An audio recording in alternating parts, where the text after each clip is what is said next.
성경책에 나오는 소제목 한번 보시겠어요? 뭐라고 돼 있죠? 이 죽음과 부활을 세 번째로 말하시다. 이렇게 소제목으로 오늘 본문의 시작이 되어 있습니다. 세 번째로 말했다라는 것은 반복해서 말했다는 거죠.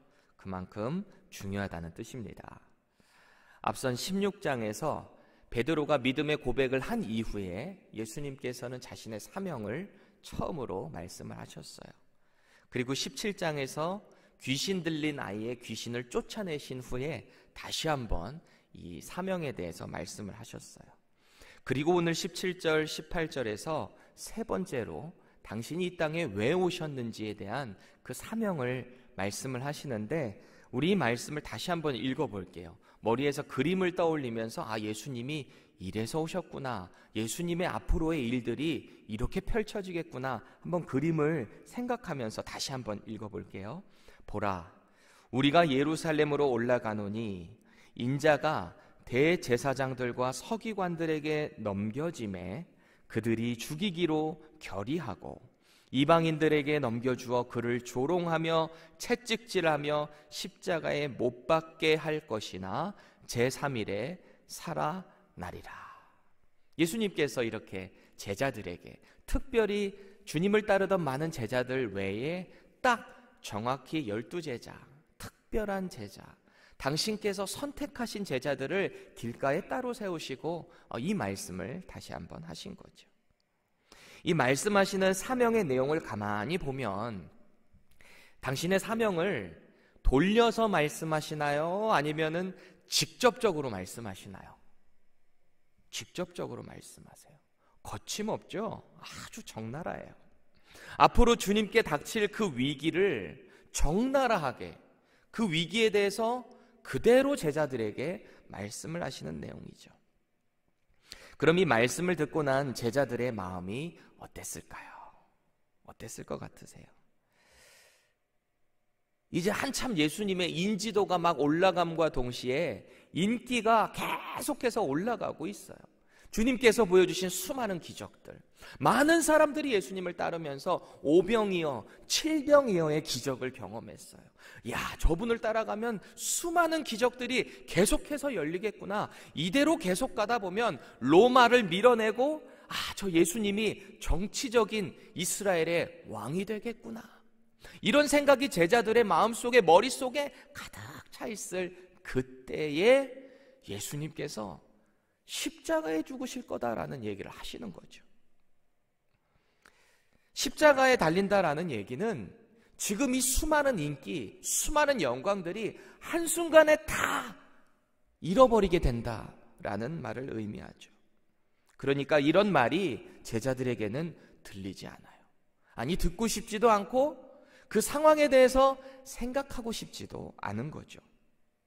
왜 우리도 때때로 그럴 때 있잖아요. 어떤 일이 막 잘 풀리고 승승장구해서 나갈 때 누군가가 이렇게 가다 보면은 어떤 큰 위기를 만날 수도 있어, 이렇게 가면 안 돼 라는 얘기를 하게 되면 어떠세요?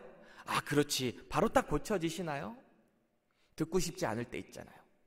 내가 내 자신을 합리화하면서 내가 조심하면서 가면 되지, 그렇게 갈 때 있잖아요. 뭔가 불안하기는 해도 내가 보고 싶은 대로만 보고 생각하고 싶은 대로만 생각할 때 있잖아요. 지금 이 예수님의 제자들의 눈에는 수많은 사람들로부터 칭송받는 자기들만의 선생님의 그 인기와 영광이 눈에 보이는 거죠. 그리고 덩달아서 주변 사람들이 자기들을 이렇게 보니까 저 사람들 예수님 제자 아니야? 특별히 선택받은 사람들 아니야? 자기들도 어깨가 뭔가 으쓱해지는 듯한 그런 것만 누리고 싶은 거죠. 그러니 그 보이는 대로만 계속 믿고 싶은 거예요. 바로 그때 예수님의 십자가 사역을 듣는 이들의 마음을 그대로 반영이라도 하듯 야고보와 요한의 어머니가 등장합니다. 그야말로 원조 치맛바람, 원조 치맛바람을 성경에 기록하고 있어요. 당장 눈에 보이는 예수님의 인기를 볼 때 언젠가는 정말 왕이 될 것 같거든요. 그러니까 그 왕좌에 오르게 될 때 자기의 두 아들 야고보와 요한을 하나는 우편에 하나는 좌편에 정치적인 높은 자리에 앉혀주십시오. 그렇게 명령하십시오. 청탁을 하는 내용이죠. 이에 대한 예수님의 답변은 하나님의 아들이시자 하나님께서 이 땅에 직접 오신 이 사건이 얼마나 큰 사건인지, 얼마나 말도 안 되는 일인지 비유를 들어서 말씀을 하시는데요. 25절 말씀 다시 한번 보실까요? 예수께서 제자들을 불러다가 이르시되 이방인의 집권자들이 그들을 임의로 주관하고, 임의로 주관한다는 말이 뭐예요? 자기의 소견에 옳은 대로 주관한다는 거예요. 이방인의 집권자들이. 그리고 그 고관들, 방백들, 높은 사람들이 그들에게 권세를 부리는 줄을 너희가 알거니와. 이 세상의 집권자라는 말은 권세를 가지고 있다라는 말이에요. 그리고 권세를 부리는 것은 당연한 이치입니다. 권세를 가지고 부린다라는 거죠. 동시에 이 부린다라는 표현을 한번 생각해 보세요. 뉘앙스가 좀 어떤 부정적인 뉘앙스도 포함되어 있잖아요. 때로는 자신의 권리, 그 이익을 추구할 수도 있다라는 거예요. 그게 세상의 방법이죠. 세상의 권세자들, 집권자들은 그럴 수 있다라는 거예요. 그런데 예수님은 그러지 않으셨죠. 26절 보세요. 너희 중에 그렇지 않아야 하나니. 너희 중에는 그렇지 말아야 한다는 거죠. 너희 중에 누구든지 크고자 하는 자는 너희를 섬기는 자가 되고, 너희 중에 누구든지 으뜸이 되고자 하는 자는 너희의 종이 되어야 하리라.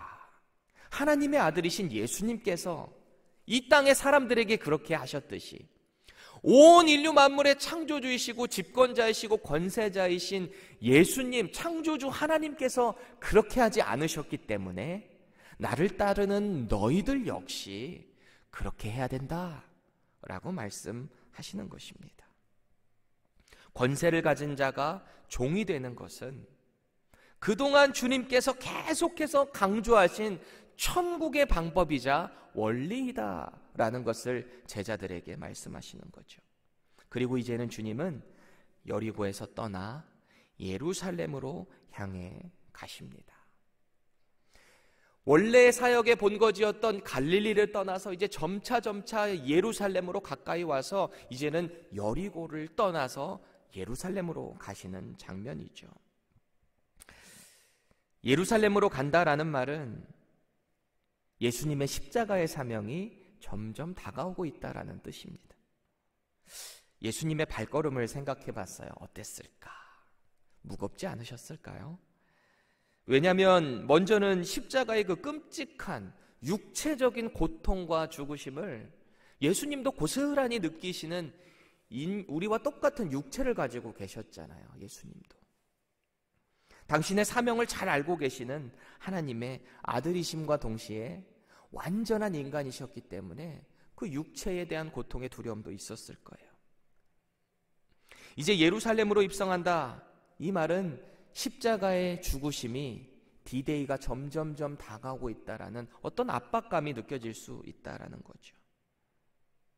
한편으로는 기껏 3년 동안 정성껏 가르친, 동고동락하면서 함께한 이 제자들이 그 세상의 집권자들 앞에, 권세자들 앞에 뿔뿔이 예수님을 부인하고 도망칠 그 모습이 눈에 선해요. 선해요. 그토록 당신께서 영원한 왕이 되신다, 진정한 이 땅에 이스라엘의 왕으로 오셨다라는 의미도 모르고 자신의 아들들 왕에 오르면 높은 자리에 앉히려고 하는 세베대댁의 치맛바람에 아주 머리가 아프신 거예요. 예수님이. 주님께서는 이런저런 무거운 마음을 가지고 그런 발걸음을 한 걸음 한 걸음 예루살렘으로 옮기고 계신 거죠. 바로 그때 등장하는 인물들이 있었는데 오늘 본문에 등장하는 거리의 맹인들입니다. 뭔가 래퍼 이름 같기도 한데요. 거리의 맹인들. 모두에게 무시받는 두 맹인이 예수님께 병 고침받기 위해서 나온 거죠. 그런데 이들은 당시 최고의 인기 스타였던 예수님 주변을 도저히 갈 수가 없었을 거예요. 왜냐하면 예수님 주변에는 정말 수많은 무리들이 예수님의 그 행적을 보기 위해, 예수님의 그 기적을 보기 위해, 말씀을 듣기 위해 계속해서 몰려들었다라는 거죠. 예언의 성취자라고 소문이 파다한 그 주인공을 직접 보기 위해서 수많은 사람들이 예수님 주변에 몰려들었다는 거죠. 지금 이 거리의 맹인들은 정말 세상적으로 천대받는 홈리스들 아닙니까? 이들이 예수님께 나아가기 원하는데 가까이 근처로 갈 수가 없는 거예요. 본문 30절 보세요. 맹인 두 사람이 길가에 앉았다가, 이 길가는 이들의 직장이자 이들의 일터예요. 여기서 하루하루를 구걸해서 벌어먹어야 하는 그런 거렁뱅이 신세인 거죠. 하루하루 구걸해서 그걸로 먹고 사는 사람들이에요. 그런데 이토록 불쌍하고 처량한 자들에게 복음이 들린 거죠. 예수님의 그 복음이 들린 거예요. 30절 전반부 보세요. 맹인 두 사람이 길가에 앉았다가 예수께서 지나간다 함을 듣고, 예수님이 지나가신다 함을 들은 거예요. 이 맹인들에게 이 들려진 거죠. 아무것도 모르는 보잘것없는 존재들인 것 같았어요, 이들이. 그런데 이들은 옛 조상 때부터 내려오던 메시아 사상을 알고 있었어요. 다윗의 자손을 통해서 오실 그 메시아를 이들은 알고 있었어요. 이들의 고백을 보세요.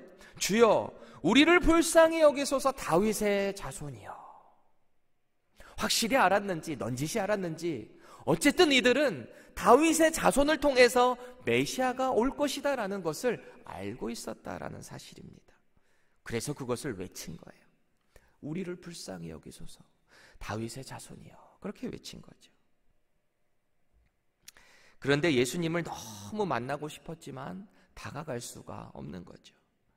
29절, 예수님을 따르는 수많은 무리가 얼마나 컸던지 큰 무리로 지칭을 하고 있어요. 사복음서에 나타나는 예수님을 쫓는 무리들은 항상 큰 무리, 허다한 무리, 그런 무리들이 계속해서 예수님을 쫓았다라는 거예요. 더군다나 그 큰 무리가 오늘 이 두 맹인들을 향해서 꾸짖는데요, 비난과 무시의 발언을 내뱉습니다. 31절입니다.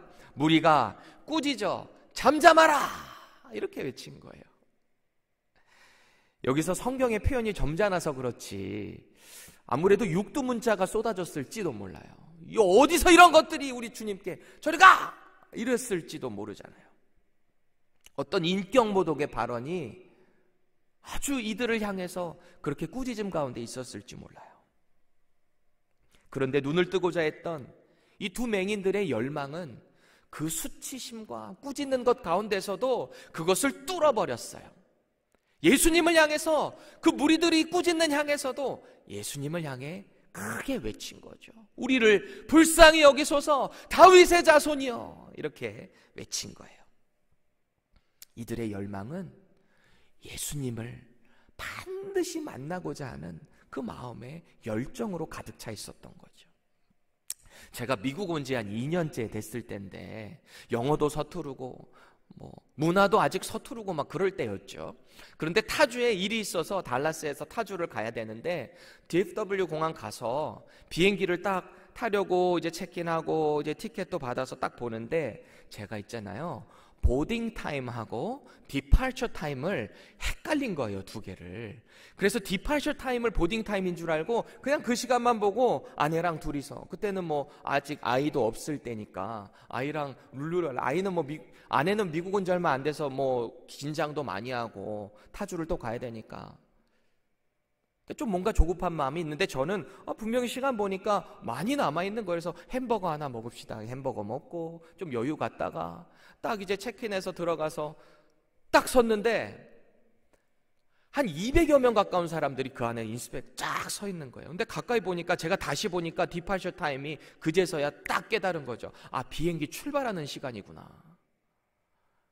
뒤에서 식은땀이 흐르는데요, 어떻게 할 수가 없는 거예요. 앞에 사람들은 너무 많고. 그래서 안에 세워두고 제가 맨 앞으로 가서 그 검사하는 검사관에게 얘기했어요. 내가 지금 비행기가 곧 뜨는데 내가 먼저 하면 안 되겠냐 그랬어요. 그랬더니 그분이 흑인 여성분이셨는데 아주 냉랭하게 저한테 여기 이 많은 사람들 안 보이냐고 가서 한 사람 한 사람들에게 다 양해를 구하라고 익스큐즈 하라고 그러는 거예요.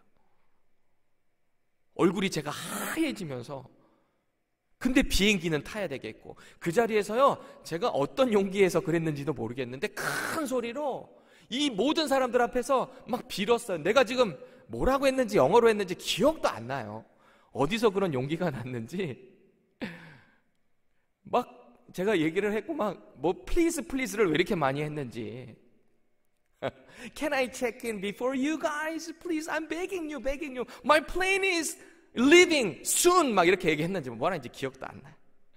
그랬더니 뒤에서 어떤 남자분이 제 안에 짐 막 바리바리 맨 앞으로 와가지고요. 통과를 시켜줬어요. 해줬어요. 비행기 탔을까요? 못 탔을까요? 탔어요. 딱 문 닫히기 직전에 탔어요. 열망이 얼마나 그 비행기 꼭 타야 된다는 마음이 그런 용기를 불러 일으켰어요. 오늘 이 두 맹인들은 그 비행기 놓치는 것보다 더 얼마나 간절했을까요? 인생에 눈을 뜨기 위해서 얼마나 간절했겠냐라는 거예요. 주여 우리를 불쌍히 여기소서. 다윗의 자손이요. 그때 기적적으로 두 맹인을 예수님께서 만나주셨어요. 멈춰서셨어요. 그리고 그들에게 이렇게 말씀하십니다. 너희에게 무엇을 하여 주기를 원하느냐?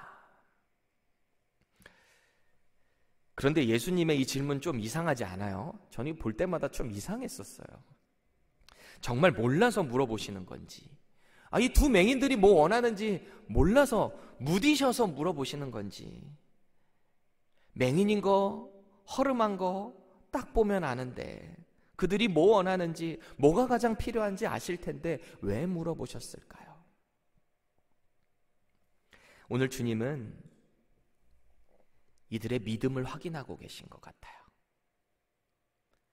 그들에게 어떤 깨달음을 주기 원하셨던 것 같아요. 그리고 예수님의 이 선포는 참 위험 있고 능력 있으셨어요. 같은 평행 본문의 이 사건을 보면은요, 마가복음 10장 52절에 내 믿음이 너를 구원하였느니라 이렇게 선포하세요. 누가복음 18장에 보라 내 믿음이 너를 구원하였느니라 이 두 맹인들에게 그렇게 선포하셨어요. 이들에게 아예 구원을 선포하셨어요. 눈 뜨게 해달라는 이들의 소원에 구원을 선포하셨다라는 거죠. 그러니까 이 말을 듣고 있었던 주변에 있었던 수많은 유대인들의 표정이 찌그러지기 시작했어요. 특별히 유대교 지도자들이 표정이 찌그러졌겠죠. 왜 그랬을까요? 여러분, 이스라엘의 구원을 선포할 수 있는 것은 오직 누구의 영역이죠? 이스라엘의 구원을 선포할 수 있는 분, 오직 하나님 한 분이세요. 구원은 그 누구도 선포할 수가 없어요. 그러니까 이 말을 들었던 당시 서기관과 바리새인들은 예수님을 향해서 참람하다, 신성모독이다, 그런 말을 할 수밖에 없었던 거예요. 왜요? 이들의 눈에 예수님은 하나님이 아니거든요.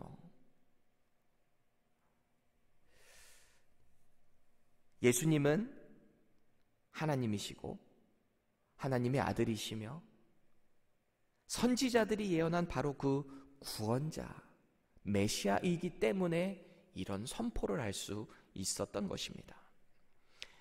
지금 여호와의 증인들은 결코 인정하지 않는 예수 그리스도의 신성이 성경 여러 곳곳에서 등장하고 있다는 사실입니다. 오늘 맹인들을 향한 이 예수님의 질문을 다시 한번 보세요. 너희에게 무엇을 하여 주기를 원하느냐? 이 말은요, 다시 말하면 너 눈 떠서 뭐 할 건데? 지금까지 그렇게 힘든 시기를 지났는데 세상이 보이고 나면 너 뭐 할 건데? 이렇게 묻고 계시지 않는가라는 생각이 들어요. 저와 여러분들의 인생에 있어서 영적으로 감겨져 있는 우리의 눈 가운데 답답하고 힘들고 고난받고 있는 것은 무엇인가요? 그 답답함 때문에 지금 하나님께 간절히 간구하고 있는 기도 제목은 뭔가요? 지금 소원하는 그 기도 제목 하나님께서 들어주시면 뭐 하실 건가요? 혹은 과거에 하나님 제발 이 기도 제목만 들어주시면 제가 하나님 위해서 뭐든지 하겠습니다 라고 해놓고 지금은 완전히 까먹어버린 그런 것은 무엇인가요? 아마 그렇게 기도할 때는 자신의 사명이 너무도 뚜렷했을 거예요. 하나님 정말 이것만 해결해 주시면 제가 주님을 위해 뭐든지 하겠습니다. 지금은 어떠신가요? 오늘 이 병고침 받는 이 맹인들의 모습을 보세요. 34절입니다. 예수께서 불쌍히 여기사 그들의 눈을 만지시니 곧 보게 되어 그들이 예수를 따르니라. 눈 떠서 그 길로 가족을 찾아갔더라. 혹은 눈 뜨자마자 그들이 소원하는 곳을 향하여 갔더라가 아니라 그들이 예수를 따르니라. 예수께서 베푸신 병고침의 그 기적을 체험하고 나서 이제는 이들이 무엇을 위해 살아야 될지 눈이 좀 뜨인 것 같지 않으세요? 전에는 눈만 뜨면 뭐 해야지, 누굴 만나야지, 이런 소원이 왜 이들에게 없었겠어요? 가족 만나러 가야지, 그동안 내가 못 봤던 거 봐야지, 왜 없었겠어요? 그런데 예수님을 만나고 나니까 인생의 가장 값진 것이 무엇인지 보이기 시작한 거죠.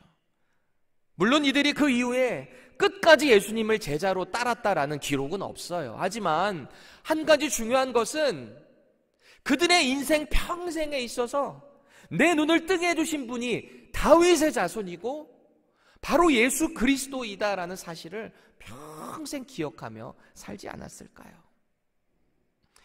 여러분, 오늘 주님은 자기 아들들의 성공을 위해 청탁하는 이 세베대의 아내, 이 여인을 향해서 무엇을 원하느냐 그렇게 물으셨어요. 또 간절하다 못해 처절할 정도로 예수님을 향해서 눈뜨기 원하고 그렇게 고백하고 있는 이 맹인들에게도 너희에게 무엇을 하여 주기를 원하느냐 이렇게 물으셨어요.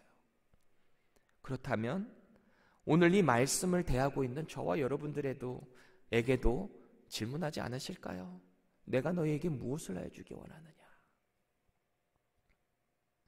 저와 여러분들의 대답은 무엇인가요? 겉으로는 주님이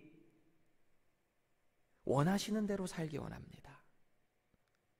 제가 하나님의 영광만을 위해 살기 원합니다. 이렇게 기도하는 것 같지만 정작 우리의 마음에는 여전히 오늘 이 제자들이 바라고 있는 세상의 영광과 어떤 권세를 얻기 위해서만 그것을 노력하고 있지는 않은가요? 하나님께서 원하시는 뜻과는 전혀 관련 없는 내용으로 우리의 기도가 꽉 차 있지는 않은가요? 오늘 예수님께서 주시는 이 말씀 가운데 우리의 영의 눈이 다시 한번 확 뜨일 수 있기를 축복드립니다. 당장 나의 필요를 채우시는 그 하나님을 향한 기도 제목들 잠깐 내려놓으시고요. 오늘 기도하실 때 성령님께 간구해 보시죠. 주님, 제가 오늘 주님의 영광을 위해서, 복음을 위해서 해야 될 것이 무엇인지 저의 영의 눈을 뜨이게 해주세요. 말씀을 볼 수 있는 영의 눈이 뜨이게 해주세요. 그래서 제가 오늘 복음을 위해서 무엇을 해야 하는지 제 주변을 보이게 해주세요. 그래서 오늘 예수님이 3번이나 반복하시고 원하셨던 그 복음의 길, 우리 아버지 하나님께서 귀하게 보시고 기뻐하시는 그 축복의 길로 걸어갈 수 있는 저와 여러분들 되시기를 간절히 축복드립니다. 기도하겠습니다.